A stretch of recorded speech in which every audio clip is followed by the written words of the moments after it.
सीमा!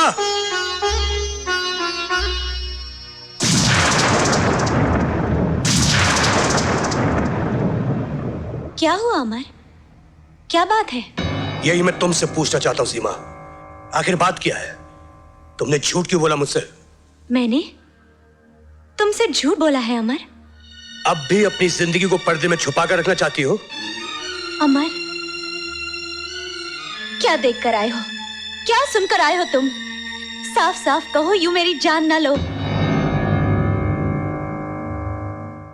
कोठा देकर आया हूं, रत्नाबाई को देकर आया हूं।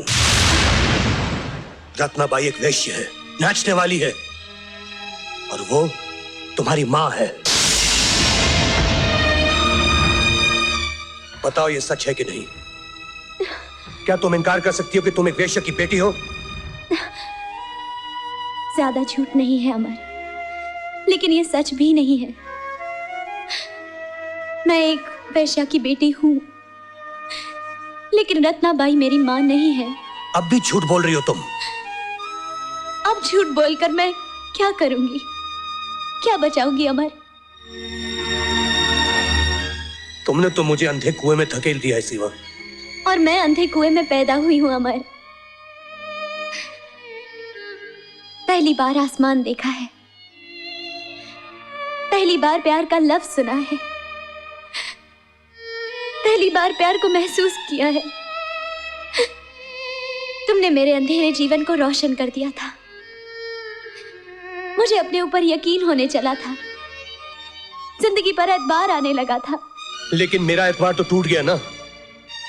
तुम आसमान की बात करती हो, मेरे पांव तले जमीन तक नहीं रही। अमर, मेरी मां नाचने वाली थी, मगर चाहती थी कि मैं उस माहौल से दूर रहूं। मरने से पहले अपनी बची कुची सारी दौलत, गहने जेवर रत्नाबाई के हवाले कर गई कि उनकी बेटी पढ़ लिख कर इज्जत की जिंदगी जिए। रत्नाबाई ने यही किया, मुझे बोर्डिंग स्कूल में रखा, और अब मैं यहां इस किराए के मकान में रहती हूं। तुमसे मिलकर मैं एक सपना देखने लगी थी, लेकिन एक बदनसीब लड़की, एक कोठे वाली लड़की को अधिकार ही क्या है कि वो सपना देखे।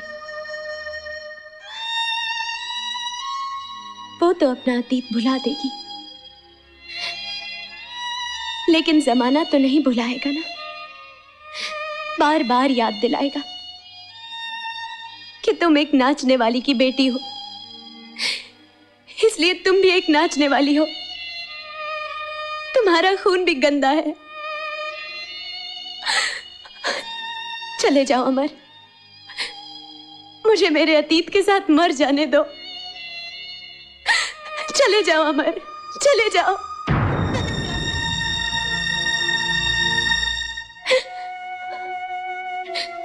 जाओ, सब कुछ तो जान ही लिया है, अब यहां क्यों खड़े हो? जाने के लिए आया था, लेकिन अब सोचता हूं मर्द कितना तंग नजर होता है। हर बार औरत के बारे में फैसले सुनाता है। सीमा, मैंने तुमसे प्यार किया है, लेकिन अब मैं तुम्हारी इज्जत भी करता हूं।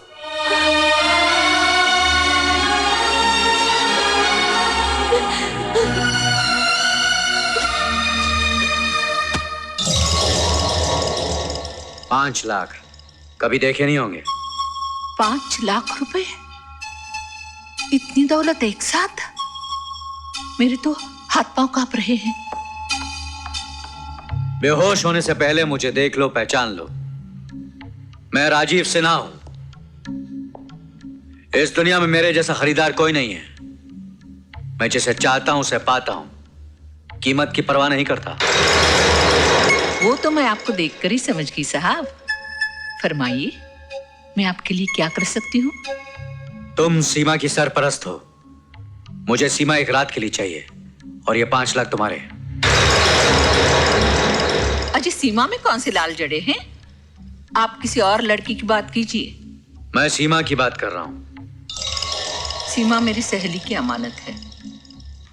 अमानत में खयानत करना तुम्हारा पेशा है। शायद तुम्हें कीमत कम लग रही है।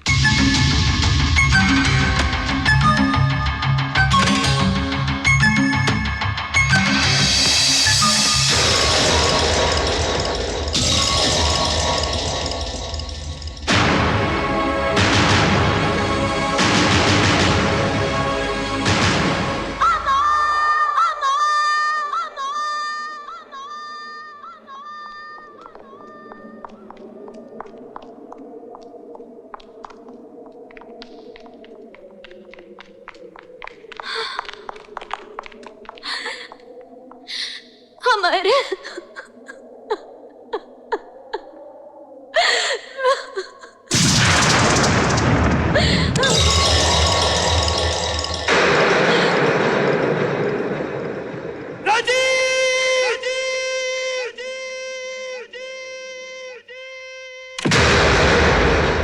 क्या समझते हो अपने आप को? कौन हो तुम जो रुपया देकर लड़की खरीदते हो? Can you leave me alone please?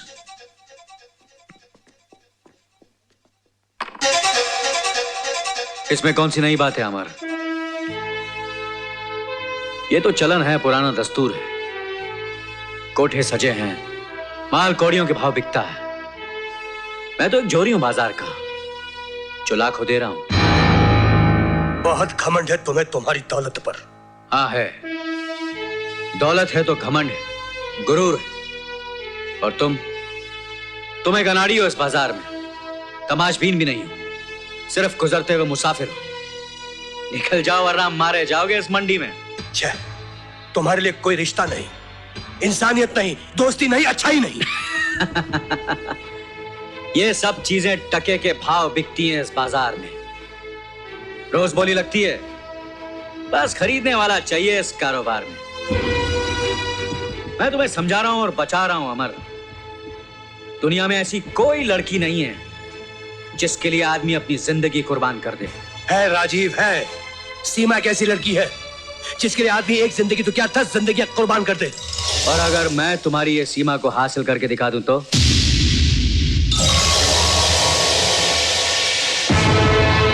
तुम्हारा ये ख्वाब कभी पूरा नहीं होगा। सीमा अब मेरी होने वाली पत्नी है।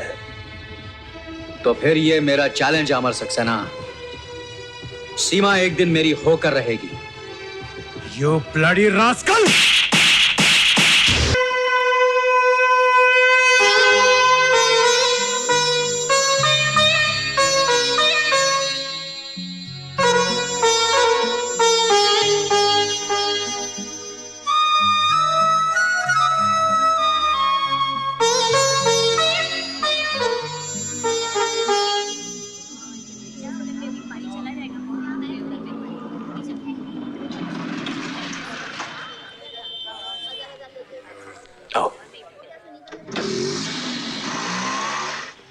तो ये है वो कोठे वाली की बेटी? मैं तो देखकर ही समझ गई हूँ। सुना है ये कोठे वाली की बेटी है। हाँ, मगर इसकी माँ की सजा ऐसे क्यों? तुम बेटी की बात करते हो? मैं कहती हूँ पुश्तों को सजा मिलती है। सुनो, तुम क्यों? तुम चुप रहो जी। तुम तो अपना बक्सा उठाकर ऑफिस चले जाते हो। इस मोहल्ले में तो मुझे रहना है। और फिर काजल भी तो है, अभी कॉलेज जाती है, कल इसका ब्याह करना है। कौन आएगा इसका हाथ मांगने? तुम ठीक कहती हो भाभी, मैं समझ गया। दुनिया से लड़ सकता हूं लेकिन घर वालों से नहीं लड़ सकता। और फिर तुमने काजल का वास्ता दिया है, मैं ही घर छोड़कर चला जाता हूं। चलो शिवा। चाचा, पगली घर छोड़ के जा रहा हूं, शहर छोड़कर नहीं जा रहा।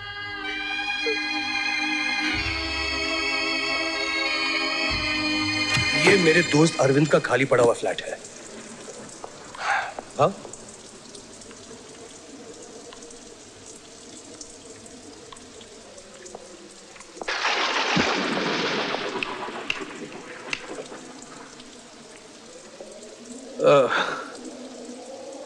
कुछ दिनों की बात है, गुजारा कर लेते हैं, सब ठीक हो जाएगा।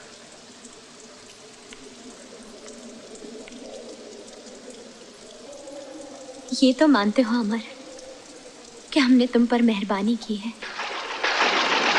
एक मेहरबानी तो ये कि तुम्हें तुम्हारे दोस्त से अलग कर दिया। वो इसी लायक था, दोस्ती के नाम पर दाग था वो।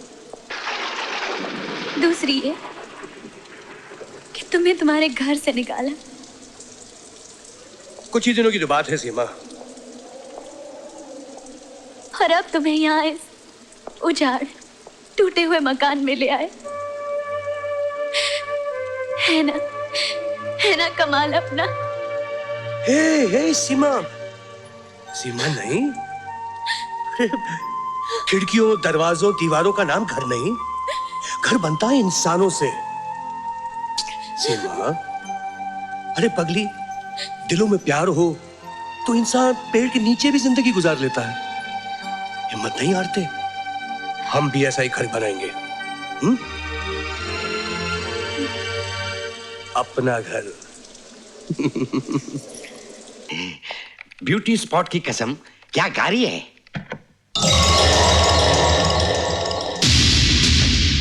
बड़ी साईं आप खुद आ गए, हमारा सौभाग्य है। शौक भी कमाल की चीज होती है भोजवानी, कहाँ ले आती है आदमी को। बंगला भी आपके लायक है साईं। मेरे ब्यूटी स्पॉट की कसम, डड्डो सुठो बंगलो आए, ड्रीम हाउस है। ये तो बंगला देखकर ही कह सकते हैं। सोला ने सच बात है साईं, अभी बताते हैं। सीमा, ये मिस्टर सिन्हा अपोलो एडवर्टाइजिंग के मालिक है, शहर के बहुत बड़े आदमी हैं। वो रमेश इधर है नहीं, तुम जाके इनको बंगला दिखा दो। माफ कीजिए भोजवानी साहब, मैं इनको बंगला दिखाने नहीं जाऊंगी। क्या कह रही हो लड़की? आपने अगर सुना नहीं तो मैं दोबारा कह देती हूँ। मैं अपोलो एडवर्टाइजिंग के मालिक मिस्टर राजीव सिन्हा को बंगला दिखाने नहीं जाऊंगी। बड़ी, तुम कैसे नहीं जाओगी? तुम इस कंपनी की नौकर हो। मेरे ब्यूटी स्पॉट की कसम, तुमको दिखाना पड़ेगा। ये क्या बात हुई? मेरी बेइज्जती कर रही हो, वो भी इतने बड़े आदमी के सामने। जानती हो नतीजा? आप नौकरी से निकाल देंगे ना? मैं खुद नौकरी छोड़कर जा रही हूँ। आप बड़े आदमी, दूसरे ये बड़े आदमी, दोनों जाकर बंगला देख लीजिए।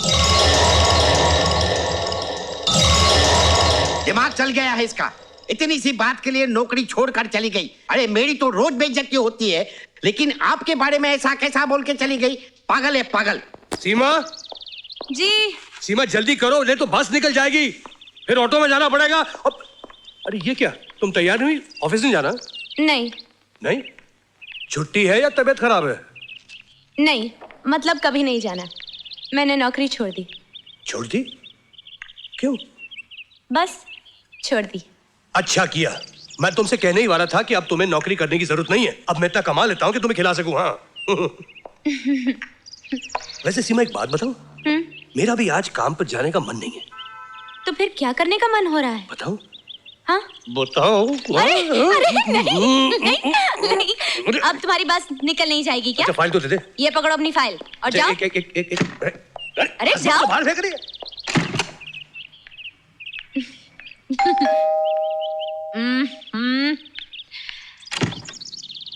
अब क्या है? क्या है? तुमने किस काम करने दिया? मैं ऑफिस कैसे जाऊंगा? अरे हाँ। अच्छा चलो। ए, तुमने दूसरी बार किस क्यों किया? एक तो रोज जाने का, हाँ। और दूसरा तुम्हारे जन्मदिन का। मैंने सोचा तुम भूल गए होगे। अरे तुम्हारा जन्मदिन कैसे भूल सकता हूँ? Happy birthday to.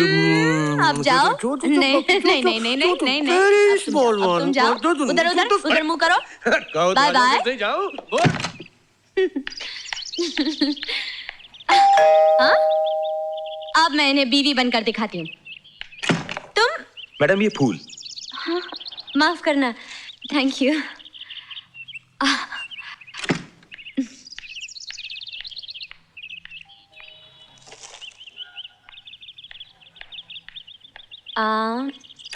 मैडम ये आपके लिए। Thank you. बाप रे, क्या काम कर रहे होंगे? फूल पे फूल भेजे जा रहे हैं। ये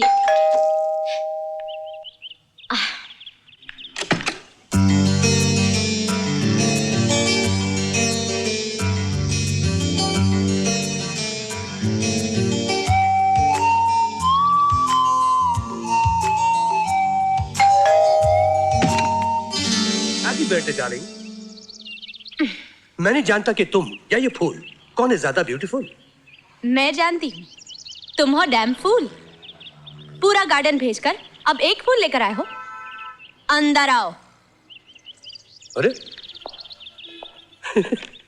इतने सारे फूल कहां से आ गए?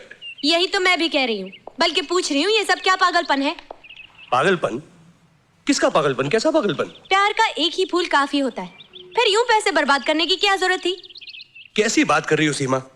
पैसे बर्बाद करने के लिए पैसों की जरूरत होती है, और फिर इतने सारे फूल खरीदने के लिए बस मेरे पास पैसे कहां से आएंगे? तो ये फूल तुमने नहीं भेजे? नहीं। तो फिर किसने भेजे हैं?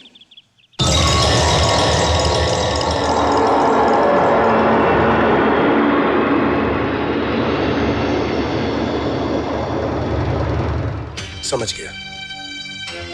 और कौन हो सकता है? एक ही है जो हमारी जिंदगी में जहर घोल रहा है। उसे कहीं से पता चल गया होगा कि आज तुम्हारा जन्मदिन है, अपनी कमीनगी पे उतर आया वो। फेंक दो हमारे, एक एक को फेंक दो। इनकी जगह ये घर नहीं, बाहर गली है, गंदी नाली है, सब उठाकर फेंक दो, बाहर फेंक दो अमर।